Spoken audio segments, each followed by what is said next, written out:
Well, thank you very much, and welcome once again to Where Are They Now? Looking forward to this. Always looking forward when my friend Leon Jones, the police chief at Oklahoma State, joins us, either on the TV or the radio side, and he's jumping in here today. So, Jonesy, good to see you, first of all. And second of all, we want to jump into this. I mean, there are not many law enforcement people like yourself who get a chance to handle or be part of security for an ex-president, like when Bush was here. But within a week's time or so, you were a part of a security group that had the sitting president here over in Tulsa. What was that like? It was a good day. It was busy, a lot of planning, but it was fun. You had to deal with, and I'm so you're not going to fill us in on everything, but what was it like dealing with the feds, and the FBI and the Secret Service and all that? So even when Bush came for the baseball game, all these agencies get together, and it's just like somewhat of a reunion. So it's a lot of fun, a lot of cooperation, and just making sure that we get everything right. So it was a good time getting to see a lot of people and networking. And how early before he came was all this going on? Before President Biden showed up, they had been there for about 4 weeks. Really? And over in Tulsa, I have Captain Galbraith over there that's running the show. So he really took care of them and made sure they had what they needed, because his staging area was right there on campus. At OSU Tulsa, right. I should have made that clear, yeah. And so he made sure they got everything they needed. And I have to give props to the captains at OSU and all the officers, because when I get on scene, I'm just like watching them work, and I'm kind of amazed at it, because they have picked up everything so well, and they are doing the job as best that I could ever hope for. So it makes it a lot easier on me. As long as you've been in this, and you and I have had these conversations when it comes to security, say at Boone Pickens, for instance, there's a lot of coordination that goes on for the security that goes on with all different agencies. As long as you've been doing this, though, are you amazed at how much coordination has to go into? I mean, you're talking about a president and a sitting president, so that's big. That's big, and I'm amazed. It's changed a lot over the years, with a lot more cooperation and transparency among all agencies. But it's great. I mean, not very many people get to say they have a former president to come in, and then a week later the sitting president comes in, and all of it worked out. So, yeah, we were sweating a little bit, because we didn't want anything to happen either way. But after it was over with, I think everybody took a big sigh of relief, and but we were just happy we got to enjoy being a part of it. And as chaotic as it might have been for us, we were still excited that we got to do two. Yeah. A former and a president. I mean, that doesn't happen. I mean, certainly not around here. And I think, too, like you said, working all the sporting events, especially football, we have had the opportunity to set up large-scale events, and that's about as big as it gets.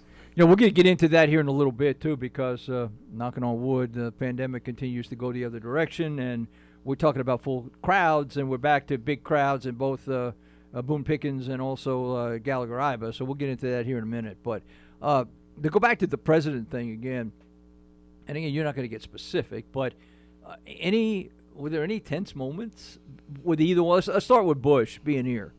That one was extremely smooth. Everybody was in place. They knew their assignments, in and out. And what else can I say? Stillwater, Oklahoma, and Oklahoma State University is just a great group of fans and a great community. So everybody was real excited, and nobody pushed the limit. So although we were on the lookout, we were prepared for something to happen. We were very happy that it didn't. I got to thinking, and there have been presidents over the years that want to mingle with the people. I mean, and if I were that way, I would be that same way. And I would have to hey, you can't do that. That's just not right. But he walked through the stands, he being Bush, after he threw the first pitch. Did that concern any of the people? Well, of course, I believe the Secret Service, they tense up a little bit. For us, we're used to being around a whole bunch of people and intermingling with them, but when you have such a high-profile person, you never know what could happen, and you might have just one person in the stands that are just don't like him, and they have to be extremely careful and on point with that. And then hopefully we were able to help out, just looking at the crowd and checking people's demeanor and stuff like that. So We'll go over to the Tulsa area now. That's a grander scale, obviously. But yet OSU Tulsa was the staging area, so that had to be coordinated big time. Was there more concern, more people allotted to that job? yes, with work together with Tulsa PD, Highway Patrol, county, us. There was a lot there. Blocked city blocks, shut down traffic completely for about 15 minutes before he arrived at his location. He went in and did a great job, I thought. The speech, I liked it. He intermingled with the crowd there, and so he was supposed to have been gone at a certain time. Threw that out the window because he took the time to have discussion with people afterward. It wasn't like he was untouchable, but he did some things that made it real personable, and I just thought it was pretty cool as he drove by in his motorcade and he waved at us and acknowledged us, which I thought was great. Were you able to be in the area where he gave his speech? No, I was in our command post that we have, our emergency operations center that we have set up. So we were only a few feet from him whenever he got to the staging area and then walked into the cultural center. But yeah, really close. And this is like the fourth time that I've got to be that close to a president. Really? So when I went to the FBI National Academy, George Bush showed up there. Okay. The first time they said the president ever showed up there. And then, of course... Did he come to see you? Is that what it was? Yeah. Leon Jones is here. I'm coming to visit him. And then again here during graduation, when he spoke at the graduation. Right. And then baseball, and now President Biden over at Tulsa. So I feel kind of blessed to be able to even get that close to, high-profile people like that. When you write your book, there's 4 chapters right there you can write, especially the one where they came to see you at the academy. Hey, you used to tell me all the time, and I still think it's that way now. After, let's just use a football game for example, you have a kind of a post-game rundown the next week, and you go over these things went right, these things went wrong. Yes. Did you have one of those, or will you have one of those following the presidential visits? Yes, they always do like after-action reports, and we'll get those, and we'll just kind of prepare for the next time we have a high-profile person to show up, because that same setup can work for anybody not such a large scale. We're not going to shut down traffic for 15 minutes for somebody like me coming over after I write my book. But yeah, well, of course, because I want it signed, and I'll put it on eBay and try to sell it or something. But yeah, it's we'll do what we call a debriefing, and kind of go over everything that went right and went wrong, and try to make adjustments. So if someone else come, we won't have to rewrite. Right. We already got one in place. You basically, and you may undercut me on this, saying, look, it doesn't make any difference if we have 57,000 or we have 5,000. We have the same kind of things going on a football Saturday. But again, knocking on wood, maybe there'll be 57,000 here starting next year. Have you guys started planning for that yet? Oh yeah, we have. On the police side, we've been making adjustments that we think we should make, because we are expecting large crowds to show up, and we look forward to it. The pandemic gave us a break where we got a chance to go in and update policies and things, kind of stay involved as much as possible, but also be careful. And last year's football season was way scaled down, and it gave us the opportunity to see things that we never looked at before, because we were always busy with large crowds. And once again, Oklahoma State fans and the visiting fans have always been really good, so there's not been something that majorly happened that would cause us concerns. But during the pandemic, we were able to look at the spots that needed attention, make some changes. So we'll be prepared for this season coming up, because we're ready for a full stadium. As a matter of review, there are several agencies, along with the OSU Police Department, that go into security on a football Saturday. Tell me about them. So, we partner with Payne County Sheriff's Office, Stillwater Police Department, Perry and Perkins, and sometimes Logan County. So depends on the crowd. We call in as many people that would like to work, and they come in and they assist us. it's been a great relationship with all agencies, especially during the games like this, that we need it, because having 35 officers here is just not enough for Sure. 60,000 people inside, and then another, possibly 40 outside tailgating. Yeah. So we try to get as much help as we can, and barring the budget and all that stuff, the little things that nobody ever think about, it's a lot more to it than having officers staged in a stadium and looking for things that needs to be taken care of. Not looking for anybody to arrest. We want everybody to have fun, but also we don't want this person causing this other person not to have fun while they're enjoying the game. Take us outside the stadium, and you bring up we've done too many of these because you're a step ahead of me on the next question. But that's another challenge. The tailgaters, Yes. the people who are milling around, having a beverage or two, maybe cutting up a little bit. Yeah. What is that like for your officers? So over the years, it's been building. Tailgating has gotten to be huge, and we hadn't always been well liked as we mingle through and just try to be part of it, just to show that we're here for security.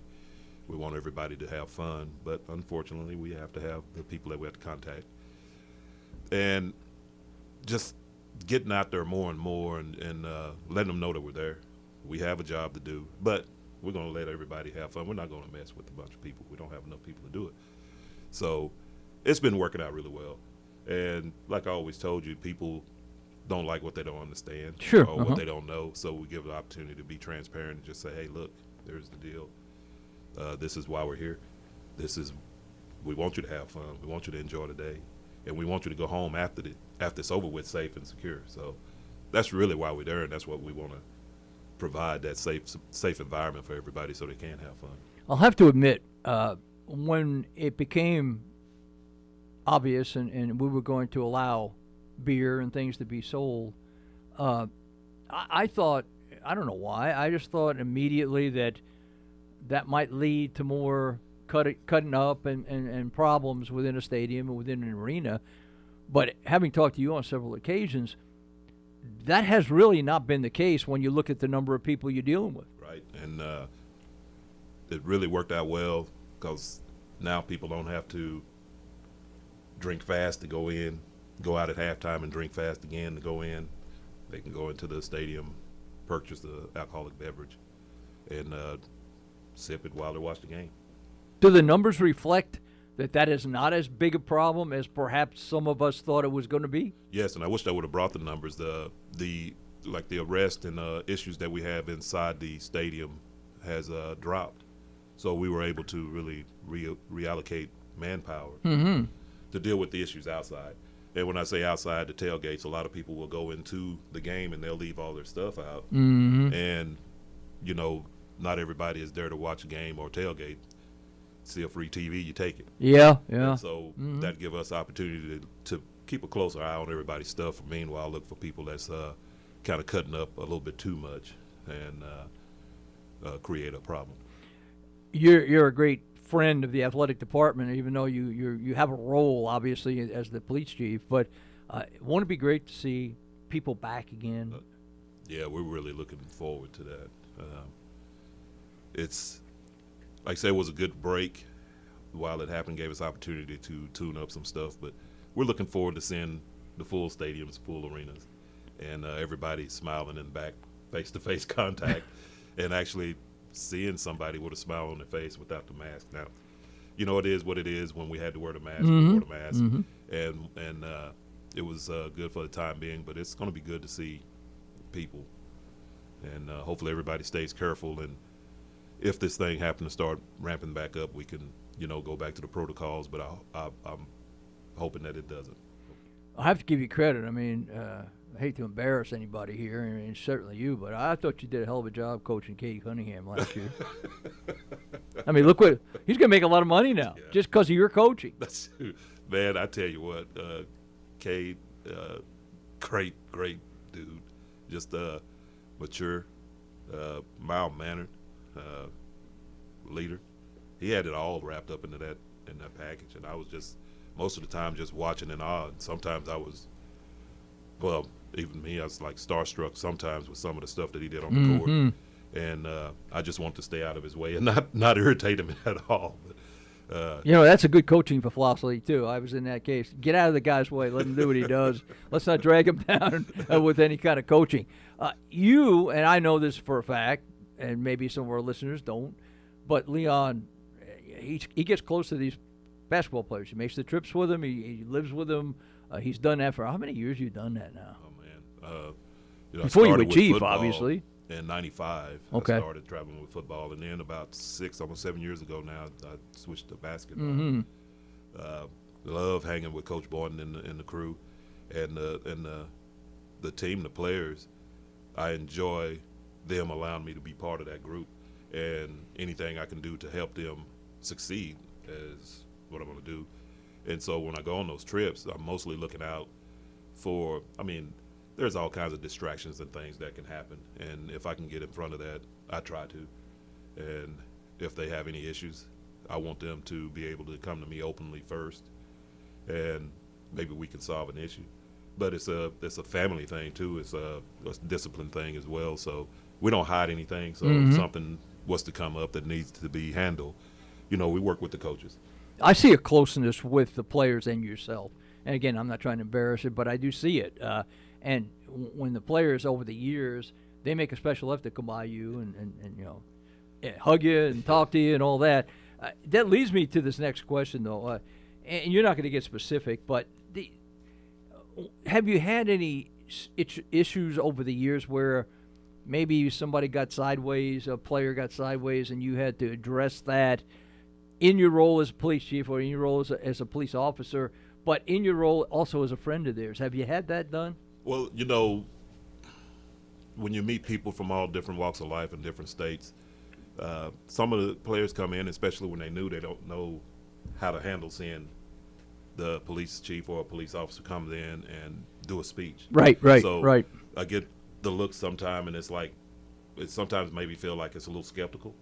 Like, we don't want to hear the speech or what have you. But as time goes, they see that I'm not here just giving you the speech.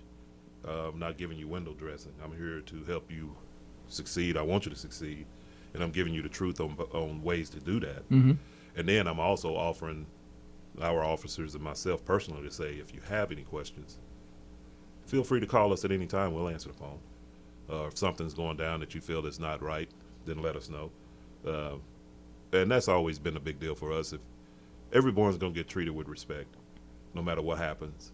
And if someone feels like they haven't been treated with respect, at least now they can come and say what that issue is, and we can look into it. You guys over the years are kind of in somewhat of a no-win situation in that, and I'm going to go back long before maybe, you were on the force, so you probably know what I'm talking about. But we had years when I first got here back in the 70s and 80s where the police were looked at, oh, man, you just turn a blind eye when the athletes, they can do whatever they want to do.